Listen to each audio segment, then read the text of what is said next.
been started. Okay, and it looks like one of the attendees has not muted themselves, and I don't have control of that. It's likely someone who has joined via phone and there's some background noise. So if you could please be sure that you've all muted yourselves. Great, thank you. I'm going to do a quick 5-minute overview, and then we're going to go straight to questions. So the most important part of the overview is the actual website where all of the information for convention is put up in advance. It's, of course, also in the workbook, but on the website, we have additional information about the bylaws revision. So if you go to lwvc.wordpress.com, and the link is in the chat again, that gives you all of the materials that were sent via the workbook and some supplemental information. All right, at the beginning of that section, it explains that we are doing a revision, which completely rewrites the LWVC bylaws. A number of people have been confused by that, thinking that perhaps we could show them the edits which were made. The point is that we have started over. Admittedly, some sections are very similar, or perhaps even one or two are the same, but we have completely rewritten the bylaws, and so it's important that you approach this change as a complete revision. You're all, of course, invited to this Q&A. There's also in-person Q&As at the convention, both on Friday and Saturday nights. So you're encouraged to attend in person as well. And a special reminder that if you wish to amend the revision, we strongly recommend that you speak to the convention parliamentarian, Trudy Schafer, to make sure that you understand how to act on your wishes. Is anyone here planning on proposing an amendment to the revision? If you are, if you could let us know that in chat, I would be very grateful. That way we can address your questions and comments earlier in the webinar, because it's a significant proposal and it can be a little bit complicated because due to parliamentary procedure, it's different than what we would normally do if we were just making small amendments to the bylaws instead of completely revising them. So again, if you're proposing an amendment to the revision, please let us know in the chat now. You can also email bylaws@lwvc.org if you're having problems using the chat. Okay, so those are a couple of opportunities and invitations to discuss the bylaws. So the first question that I've gotten from a number of people is, why has a revision been proposed? There's a detailed description on this website as well as in the workbook, almost exactly the same wording. The basic idea is that nonprofit best practices have shifted over time such that we have different documents for different purposes. And because the LWVC has policies and procedures, we don't have to put everything in our bylaws, and we don't want to put everything in our bylaws. Again, that's described in more detail. Hopefully you all have read that. But a key component is that these changes are not proposed for your local league's bylaws. Often local leagues are run differently. They aren't using policies and procedures as extensively. And so your bylaws should not be the same as the state bylaws at this time. So these proposals are just for the state bylaws.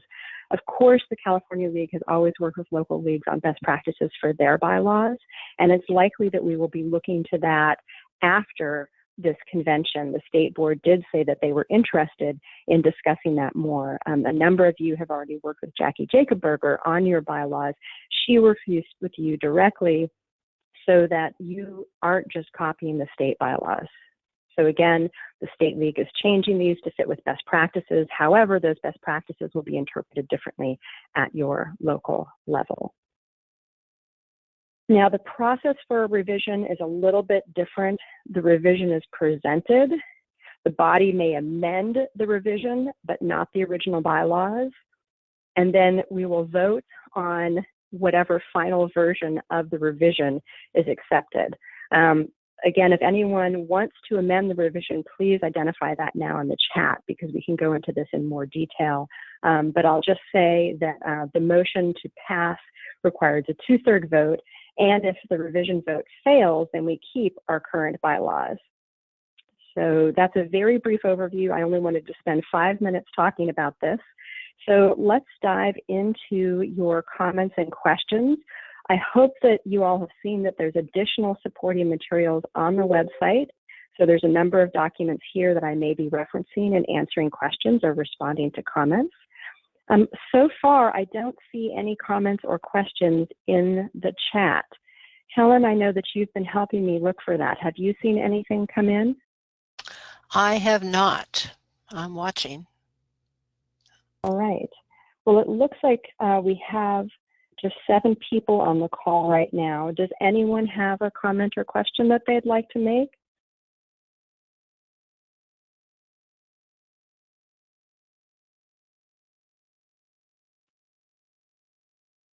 Well, I'm getting nervous because the only person who's responded has been Carolyn Goldberg to say hello to everyone. Everyone is able to see the chat and participate? Okay, Christine, you'd like to know more about the goal or purpose of the change. So both in the workbook and on the website, there's information about why a revision is proposed. The goal is to make sure that the State League has the best bylaws possible. And one of the trends that has been happening in the nonprofit sector is that bylaws, because they can be accompanied by policies and procedures, have been shrinking so that the bylaws just focus on the things that are required by law or best treated in the bylaws. The State League, because they have such in-depth policies and procedures, have moved things out of the bylaws that essentially don't need to be there. So going down into the detail here around the differences between those 2 documents, policies and procedures are really meant to be more detailed, although they do have some relevance in case the State League is sued. They're not treated in quite the same manner as bylaws, which are of course filed with the state and carry the force of law and must be in compliance with the state law. So the difference between policies and procedures, in a sort of a simplified way of describing it, is that the bylaws are like the Constitution and the policies and procedures are like all of the other law that applies. So we really want to make sure that the bylaws are short, sweet, very effective, very concise, whereas the policies and procedures can go into more detail. They can have references to other documents. They can have discussion of why you might or might not do things in particular ways. And so we're trying to pull apart the different types of content. And a good example of that refers to the question that Bonnie Hamlin just posted. She said that she was surprised to see that the information about the executive committee was removed from the bylaws. And the reason why that was removed is that we had it in both the bylaws and the policies and procedures. Different wording, slightly different information. And this state law does not require you to state the executive committee in the bylaws. If you do, whatever you state cannot be easily amended. You have to go back to the membership to change it, whereas by having it in the policies and procedures, it can be shifted slightly. So for example, if you change whether you have a head of the education fund or not, whether you have a head of advocacy or not, whether you have a president or co-president, whether you want to create a special committee just to work on a particular time period or dollar amount or particular aspect, you can create that flexibly in the policies and procedures with a vote of the board. There is no way to create that flexibility in the bylaws because we only come back to it every 2 years at convention. Also, it has been a practice for at least the last 10 years that the state board really prefers not to use the executive committee whenever possible. And instead, the whole board is sent an email or they join a conference call. And by forcing the board to talk about the executive committee and approve it within the policies and procedures every period that they review it, it makes them think about, well, under what conditions are we going to delegate authority to a smaller body? Now, because the executive committee is already in the policies and procedures, it's not as if an emergency will come up and the board won't be able to act. The executive committee is there. So we're just making sure that it's not in 2 places, stated differently, and decide that the place to have it is the policies and procedures and not the bylaws. Bonnie, do you have any more detailed questions about that or comments on what I've said? Do other people have comments or questions on what I've said about that? Thank you, Bonnie. She says, no, that makes sense. Christine, that example was just one discussion of how the goal or purpose of the change applies. Do you have follow-up questions or comments that you want to make, Christine?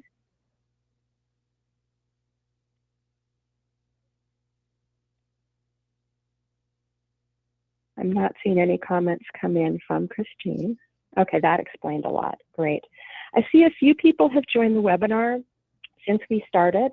Welcome to you. We're using the chat so that people can post their questions or comments.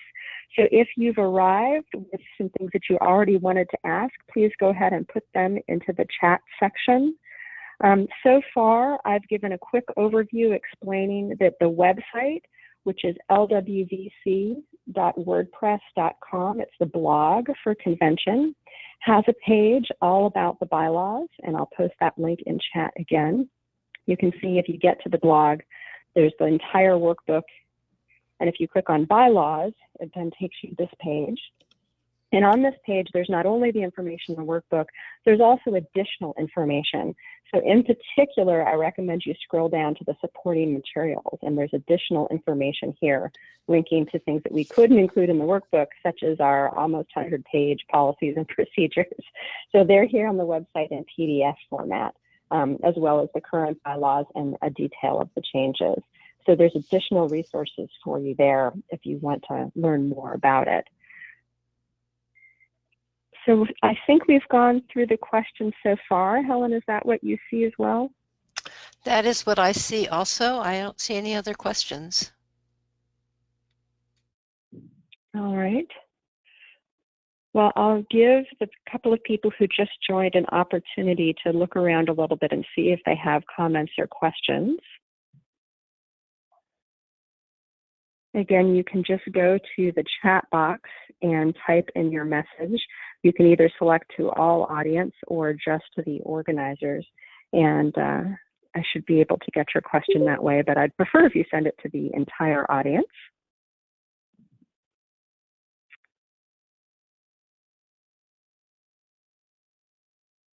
I'm not seeing other comments or questions come in. All right, I'll go back and repeat a little bit of what I said earlier, just in case people need more time. For the folks who joined late, we are proposing a revision which completely rewrites the LWVC bylaws. It's not just editing them, it is completely rewriting them.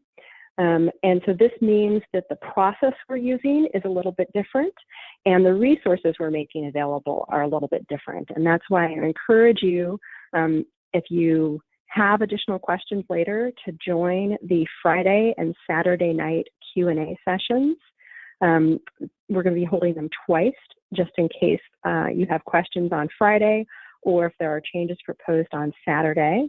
And a very important reminder that if you do wish to amend the revision, we strongly recommend you speak with the parliamentarian Trudy Schafer to make sure you understand how to act on your intent.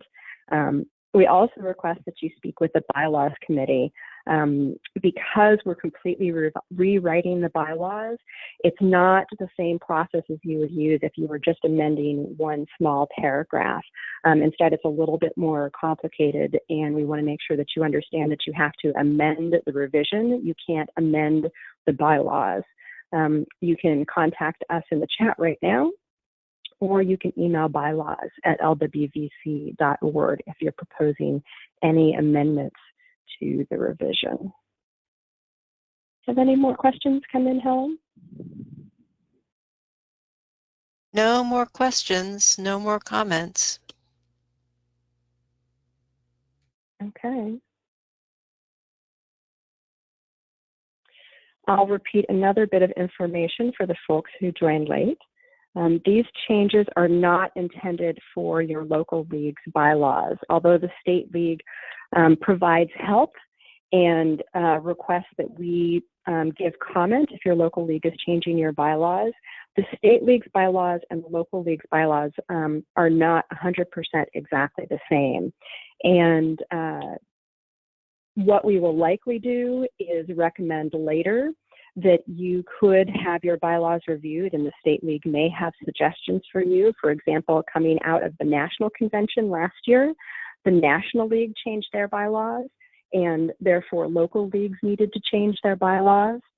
We can help you with that, for example, but please do not change your local league bylaws to match the state league bylaws. The state league bylaws reflect extensive policies and procedures that they use to govern their day-to-day operations, which likely are much more complicated than anything a local league would be using.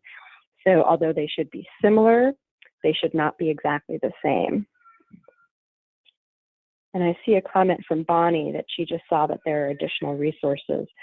We regretted that we couldn't include all of these resources that are on the website in the workbook, but we'd already cost the State League a fair amount of money in printing the entire current bylaws and the entire revised bylaws, and so adding in hundreds of pages of policies and procedures just wasn't going to be feasible. However, the nice thing is that a lot of local members are learning that we have policies and procedures and have been really excited to read about how the State League handles everything from check writing and filing to communications and program and voter service. So although they're quite long, I really hope that a lot of local leagues will end up choosing to take some time and look through the policies and procedures, not just because they matter to the bylaws, but because they might be helpful. So those are available on the website. There's also an article by article comparison, detail of what was changed, and it provides the rationale for a lot of the changes. Of course, it has the current bylaws, which are also in the workbook, and the proposed revision, which are also in the workbook, but these last two documents I think should be really helpful for anyone who wanted to go into more detail around what's happened with the proposal. Helen, have you seen any more questions or comments come in? No, nothing more coming in. I think we may be at an end. All right. Do you have anything that you want to add as the president and fellow member of the committee? No, I just wanted to make sure everybody's questions got answered and people understand what's happening. We don't like to do things without everybody knowing. We want to have informed voters at the convention. Yep. All right. Well, unless anyone has any questions or comments, I'm going to go ahead and stop the recording and close the Q&A, and I will see everyone at convention. Thank you, Martha. It's good to see your comment. Thank you, Carol. All right.